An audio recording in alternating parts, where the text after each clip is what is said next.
믿음이 삶을 통하여 드러날 때 그게 진짜 믿음입니다. 그게 성숙한 신앙이라는 것이죠. 오늘 야고보서 1장 22절에는 너희는 말씀을 행하는 자가 되고 듣기만 하여 자신을 속이는 자가 되지 말라. 그렇게 말씀했습니다. 우리가 믿는다고 하면서 속을 때가 많습니다. 아니, 자기 스스로 자기 자신을 속일 때가 많습니다.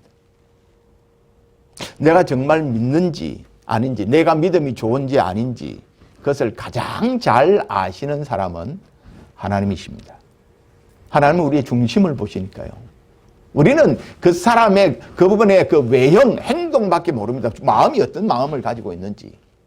악한 마음을 가지고도 겉으로는 아주 다른 사람 볼 때 나이스하고 선한 모습으로 보일 수 있습니다. 그렇게 연기를 할 수 있습니다. 그래서 다른 사람을 판단하는 것이 상당히 쉽지 않아요. 그런데 하나님은 중심을 보시기 때문에 그 사람의 믿음이 있는지 진실한지 아닌지를 가장 잘 아십니다. 그 다음에 자기의 믿음이 어떤지를 그 다음으로 잘 아는 사람은 누굴까요? 자기 자신입니다. 내가 진짜 믿느냐 아니면 믿는 척 사기를 치고 있는가, 이건 자기가 더 잘 압니다. 오늘 야고보서는 예수님의 육신의 동생인 야고보 사도의 믿음의 정의가 등장합니다. 진짜 믿음이 어떤 믿음인가? 무엇이 진짜 믿음인가? 야고보 사도는 말씀을 듣고 행하는 것이 진짜 믿음이다 라고 말합니다. 어떤 믿음이 사기성이 있는 믿음인가?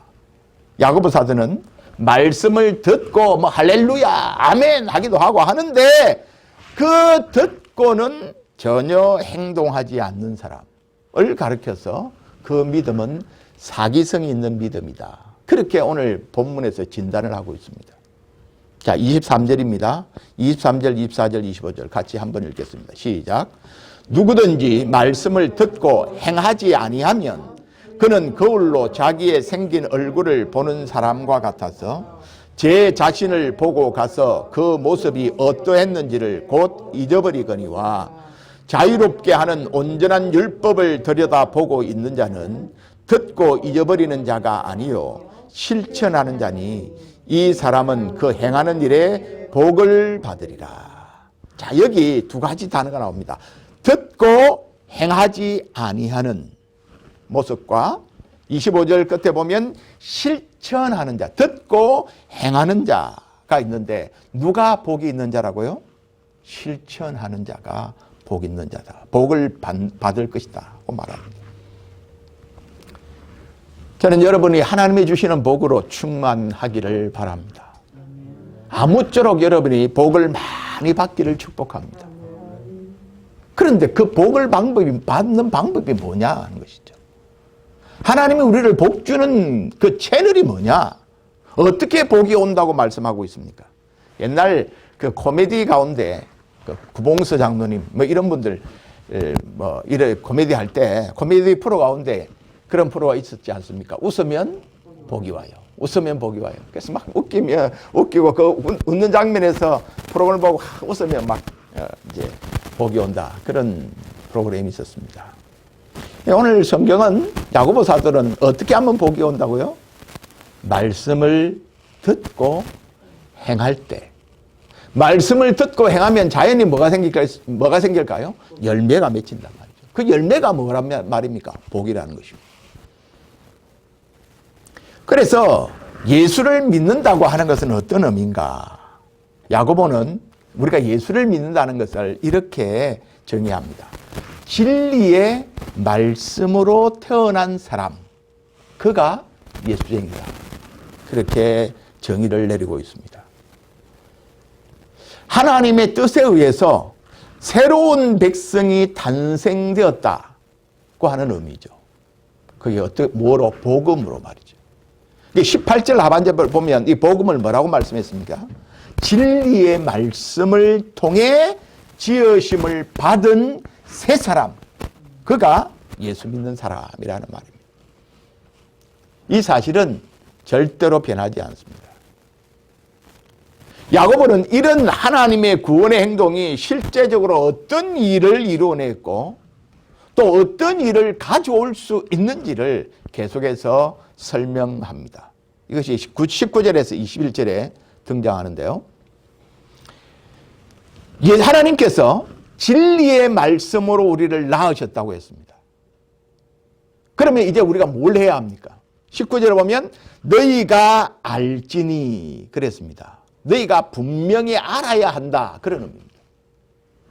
너희가 진리의 말씀으로 새로 태어났으면 새 사람이 되었으면 너희가 알지니 너희가 반드시 분명히 알아야 한다. 뭘 알아야 한다는 것입니까? 흥미롭게도 제일 먼저 언급하고 있는 것이 19절에 뭡니까? 말에 대한 태도입니다. 진리의 말씀으로 거듭난 하나님의 백성은 하나님의 말씀이나 그의 입에서 나오는 말에 대한 자세나 태도가 달라져야 한다는 말입니다. 제일 먼저 변화가 어디에서 오느냐? 하나님의 말씀을 받고 말씀을 대하는 태도와 그 말씀을 받은 자가 입으로 내뱉는 말에 변화가 온다는 것이에요.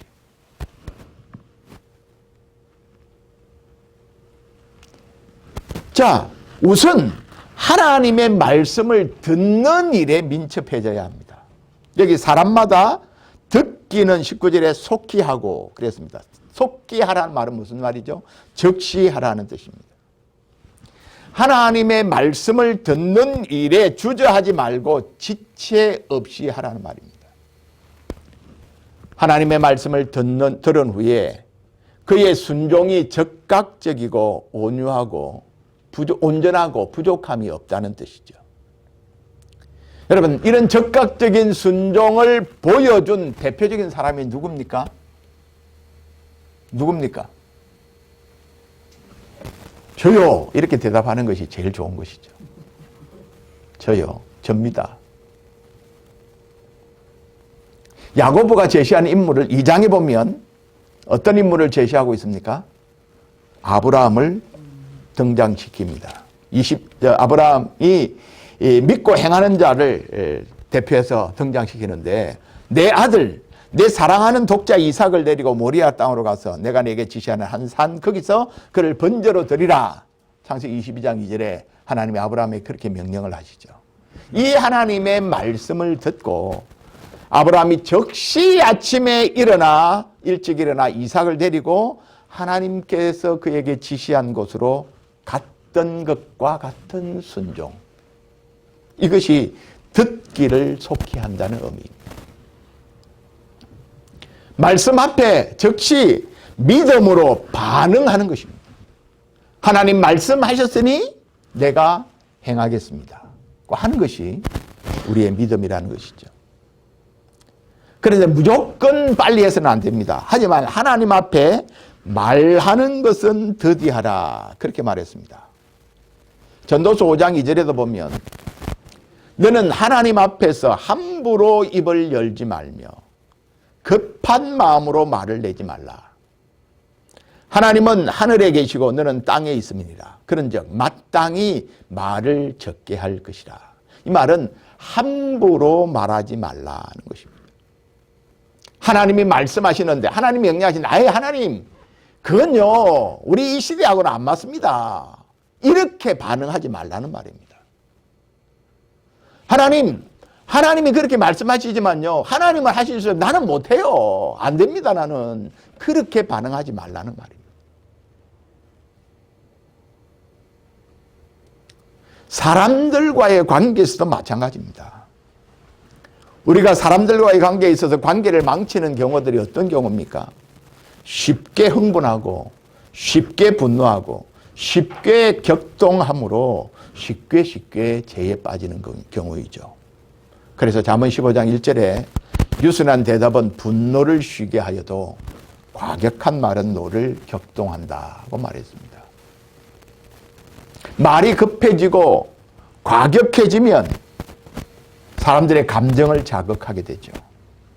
그래서 이것이 옳으냐 그러냐를 판단하기 전에 먼저 감정부터 업되면 제대로 분간을 하지 못하게 됩니다. 그래서 감정과 감정이 먼저 충돌하면 관계가 깨어지게 되죠. 이번 총회를 마치면서 많은 분들이 그런 이야기했습니다. 농담으로. 이번 총회는 참 심심했다 그러더라고요. 재미가 없었다 그러죠.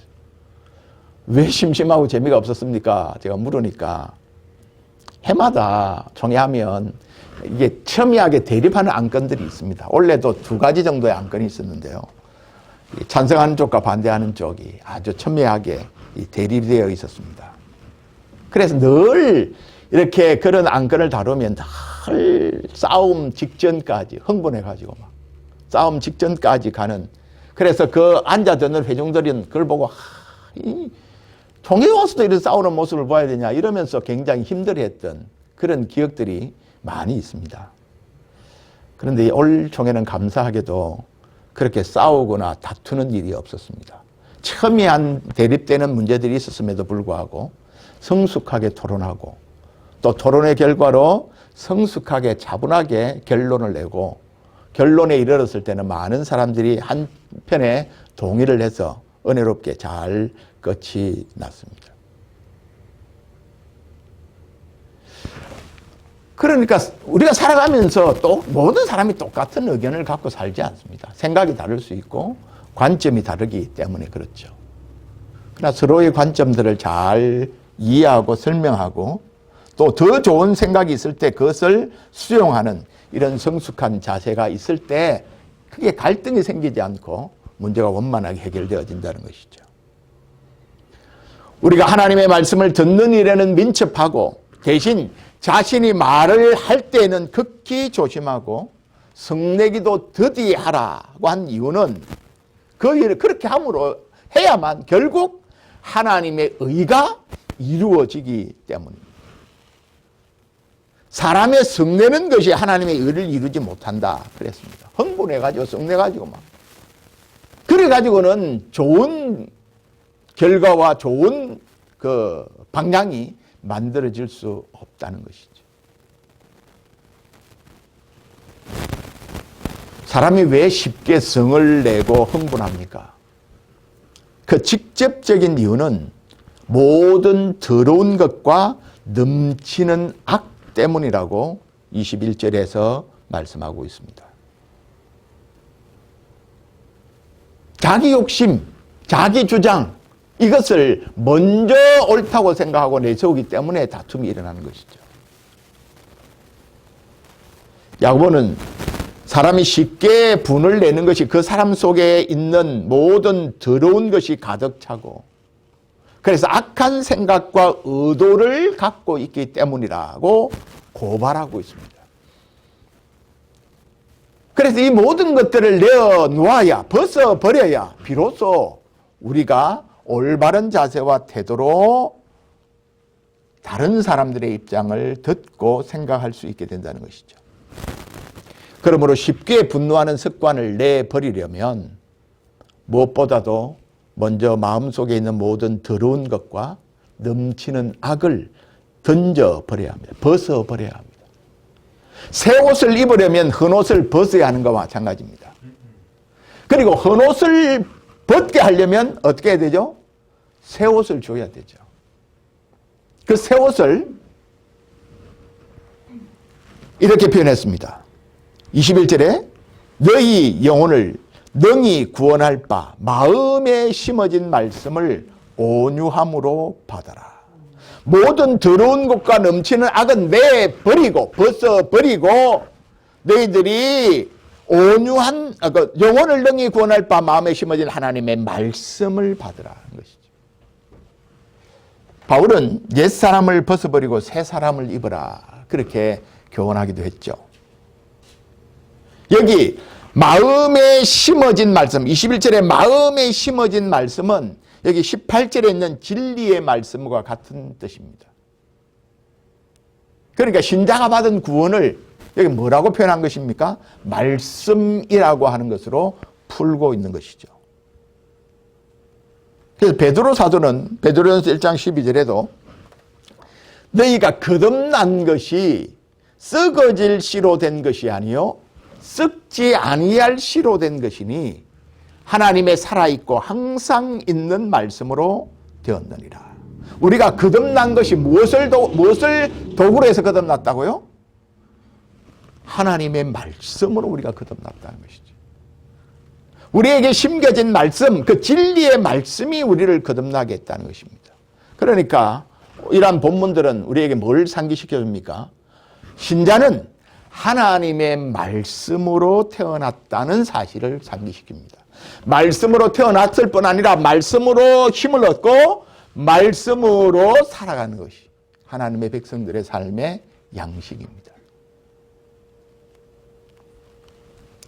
야고보 사도는 신자가 누구냐라고 하는 질문 앞에 무엇보다도 그의 심령에 살아있는 하나님의 말씀이 심겨있는 사람이 신자다, 그렇게 말하고 있는 것이죠. 그 마음에 하나님의 영영이 서는 살아있는 말씀이 심겨진 하나님의 백성들은 그 심겨진 말씀을 무엇보다도 온유함으로 받아들여야 합니다. 여기 받으라는 말은 끌어안는다는 뜻입니다. 끌어안는다는 말이에요. 우리가 계속 하나님의 말씀이 던져졌을 때 말씀을 놓치지 않고 그 말씀을 끌어안는 모습이죠.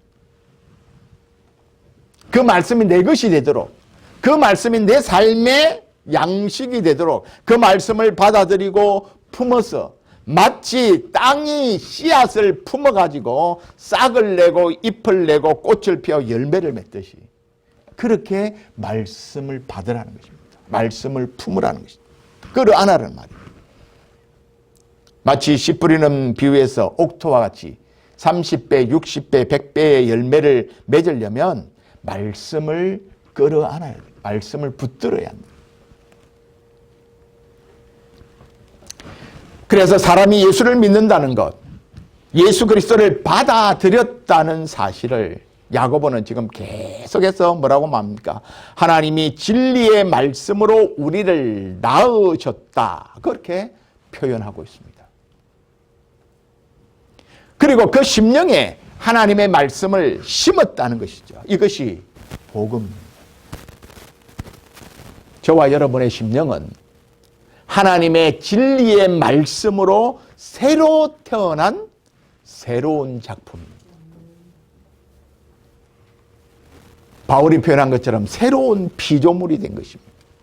그리고 우리 마음에 심긴 그 말씀이 우리를 예수 그리스도를 닮은 성숙한 하나님의 사람으로 우리를 만들어 갈 것입니다. 물론 우리의 마음은 수도 없이 나누기도 하죠. 이랬다 저랬다 변하기도 하고요. 또 때로는 미혹을 당하기도 하고 시험에 들기도 하고 마음에만 뜨거워졌다가 또 때로는 잡잡해지기도 하고 그렇게 변합니다. 하지만 우리의 마음은 이미 새롭게 거듭난 마음입니다. 그리고 그 마음에 하나님의 말씀이라고 하는 DNA를 우리가 담고 있다는 것입니다. 우리 신자들 속에는 풀의 꽃과 같이 곧 시들어버릴 세상의 부귀영화가 아니라 그 모든 것이 사라지고 말라져도 영원히 서는 하나님의 살아있는 말씀의 씨앗, 그 썩지 않는 씨앗이 우리에게 심겨져 있다는 것입니다. 그래서 그리스도인은 세상과 전혀 다른 존재로 살아가는 것이죠.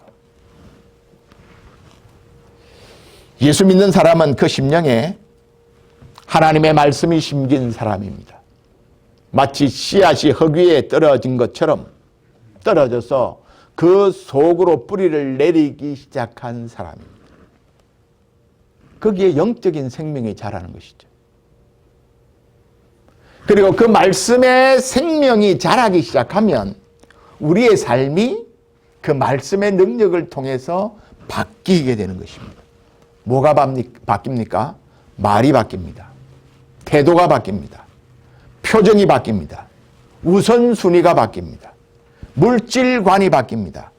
가치 체계가 바뀌어집니다. 그래서 우리가 모든 것을 바꾸어 놓게 되는 것이죠. 사랑하는 여러분, 우리가 가지고 있는 모든 더러운 것들은 빠르면 빠를수록 좋습니다. 내다 버리십시오. 우리와 어울리지 않습니다. 우리 속에 있는 넘치는 악이 있다면 제발 멀리 던져버리십시오. 우리와 맞지 않습니다. 그리고 분을 거치고 노를 거치십시오. 우리는 그렇게 살 사람이 아닙니다. 우리는 말씀을 한 귀로 듣고 다른 길로 흘려보낼 수 있는 그런 종류의 사람이 아니라 우리에게 들려진 말씀이 우리에게 안겨져서 그 말씀이 우리를 바꾸어 가야 하는 것이죠. 우리 속에 심겨진 말씀은 우리의 피가 되고 살이 되어서 우리를 온전하고 구비하여 조금도 부족함이 없는 그런 사람들로 빚어 갈 것입니다. 우리 속에 심겨진 하나님의 말씀이 우리를 이끌어 가도록 말씀 앞에 우리 자신을 맡길 수 있기를 바랍니다. 이것이 우리를 진리의 말씀으로 낳으신 하나님의 뜻이요 그분의 강력한 의지입니다.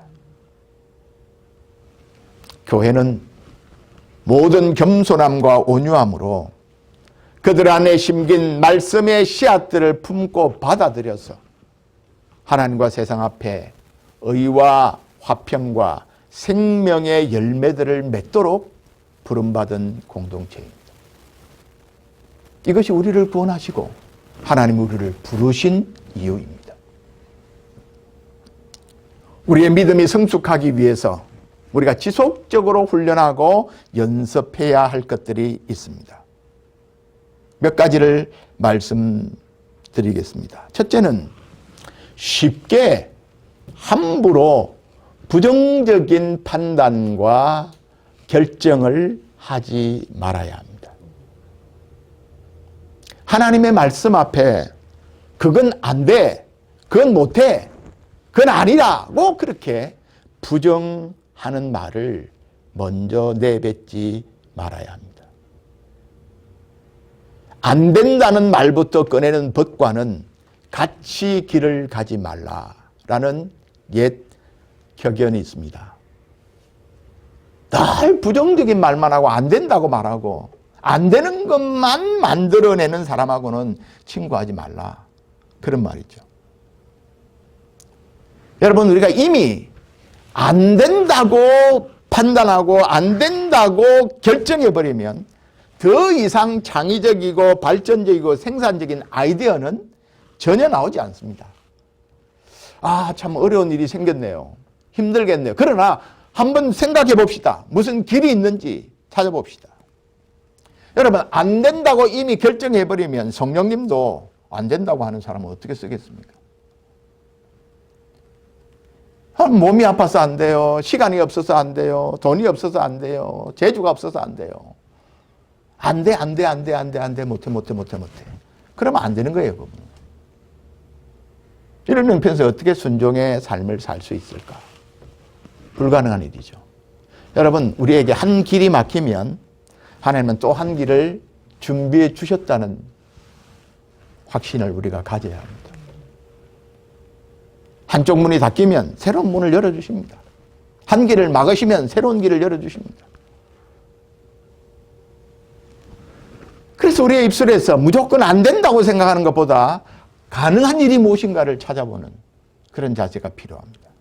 두 번째는 말씀을 나누고 계속 묵상하고 암송하는 습관을 갖는 것입니다. 씨가 뿌려졌다고 해서 다 싹이 나고 꽃이 피고 열매를 맺는 것은 아니죠. 가꿔야 합니다. 우리 마음에 심겨진 말씀이 열매를 맺기 위해서 말씀을 품어야 합니다. 제가 그런 경험을 하지 않습니까? 우리 뒤에 텃밭, 거름을 주고 김을 메고 관심을 가지고 사랑을 가지고 가꿀 때와 그냥 내버려줄 때와는 수확이 전혀 다릅니다.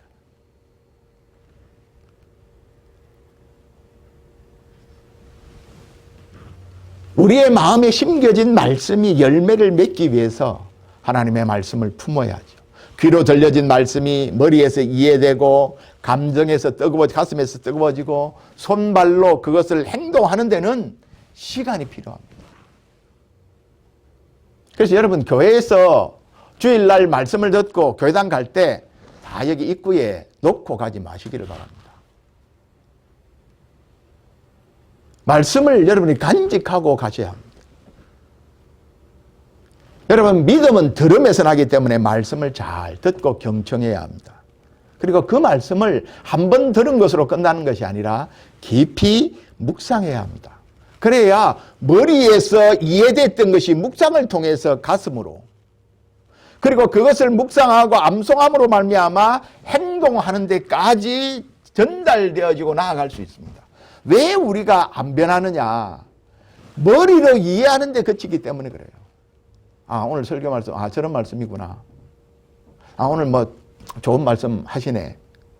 그리고 끝나버리면 머리에서 가슴으로 안 갑니다. 그러니까 감동이 없죠. 감동이 없으니까 행동하려고 하는 의지가 생기지 않습니다.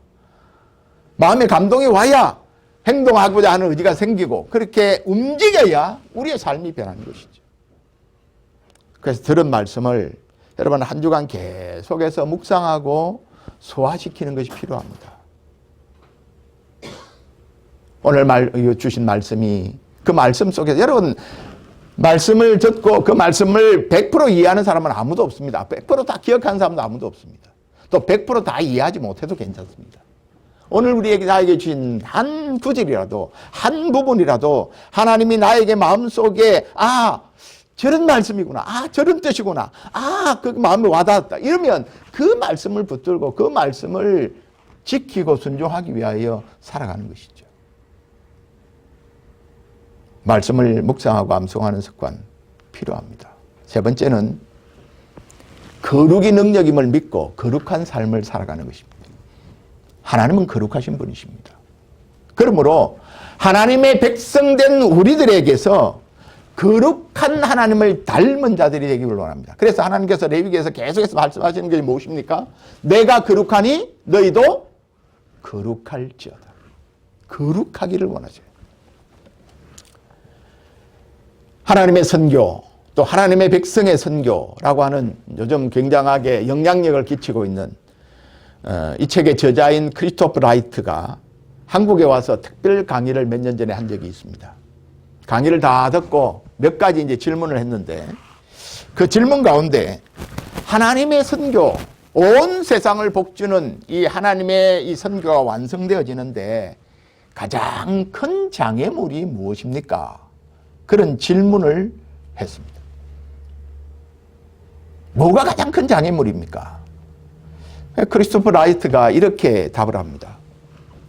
구약을 정직하게 연구해보면, 이 사람은 이제 구약학자거든요. 정직하게 연구해보면 하나님의 선교에 있어서 가장 큰 골칫거리는 빛의 사명을 맡기신 이스라엘 백성이었습니다.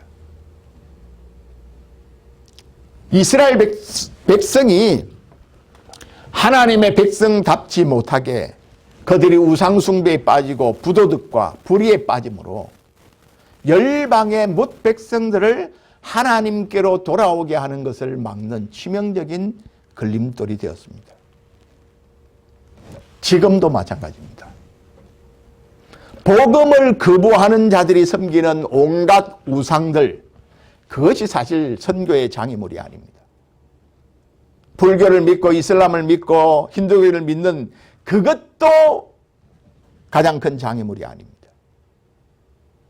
하나님의 택하신 교회 안에 있는 성도들이 섬김에 그들이 번영과 성공의 우상에 빠져 있는 것, 이것이 더 심각한 장애물입니다. 우리의 불결함과 타락에 비하면 선교지에서의 박해와 위협은 열 몇 단계 아래의 장애물에 불과합니다. 하나님의 탄식과 절망은 늘 그의 백성들 때문이었습니다. 그렇게 답을 했습니다. 아주 충격적이죠. 요약하면 하나님의 선교의 가장 큰 장애물은 다른 사람이 아니라는 것이, 불신자가 아니라는 것, 박해하는 사람들이 아니라는 것이죠. 교회, 우리 믿는 신자들의 모습이 가장 큰 장애물이라는 것입니다. 여러분, 화장품 회사의 광고 전략이 뭔지 아십니까? 물론 뭐 좋은 탤런트들을 세워서 이 화장품을 바르면 이렇게 예뻐집니다. 이것도 뭐 광고 전략이지만, 화장품 하면 우리가 뭐 줍니까? 샘플을 많이 주죠. 여러분, 화장품 회사의 비밀이 있는데요. 샘플은 본 제품보다 약간 좋게 만듭니다. 잘 모르셨죠? 그래서 어떤 사람들은요, 돈이 없어서가 아니라 본 제품보다 샘플을 많이 받아서 샘플을 즐겨 쓰는 사람이 있습니다. 물론 샘플은 뭐 그게 막 다양하기 때문에, 똑같지 않기 때문에 그걸 계속 쓰는 것도 문제가 있긴 합니다만, 왜 샘플을 본 제품보다 좋게 만들까요? 샘플 써보고 본 제품 사라고. 여러분, 우리는, 신자들은 하나님 나라를 소개하는 샘플입니다. 그런데 저와 여러분의 문제가 뭡니까? 샘플이 본 제품보다 훨씬 못하다는 게 있습니다. 우리의 고민, 그것은 세상과 구별된 거룩한 삶으로 우리의 믿음을 보이는 삶을 살아내는 것입니다. 마지막으로 한 가지, 나누는 일에 힘을 써야 합니다. 27절에 보면 경건을 이렇게 소개하고 있습니다. 경건을 뭐라고 소개하고 있느냐 하면, 하나님 아버지 앞에서 정결하고 더러움이 없는 경건은 곧 고아와 과부를 그 환난 중에 돌보고 또 자기를 지켜 새 속에 물들지 아니하는 그것이니라. 경건을 두 가지로 설명했어요. 하나는 복을 나누는 것이고, 또 하나는 새 속에 빠지지 않는 것, 세상을 따라가지 않는 것이고, 그것이 경건이라고 야고보 사도는 말하고 있습니다. 여러분, 우리의 믿음을 보이는 것, 우리의 믿음이 어떻게 나타납니까? 하나님을 섬긴다, 보이지 않는 하나님을 우리가 섬긴다고 하는 것은 보이는 이웃과 세상 속에서 우리가 어떤 삶을 살아가느냐로 드러나는 것이죠. 그래서 여러분, 우리가 부자이기 때문에 다른 사람을 구제하고 섬기고 돌볼 수 있는 건 아닙니다. 우리가 언제 부자가 되겠습니까? 언제 6개월 일하고 50억 받겠습니까? 6년 일했죠. 6년 일하고.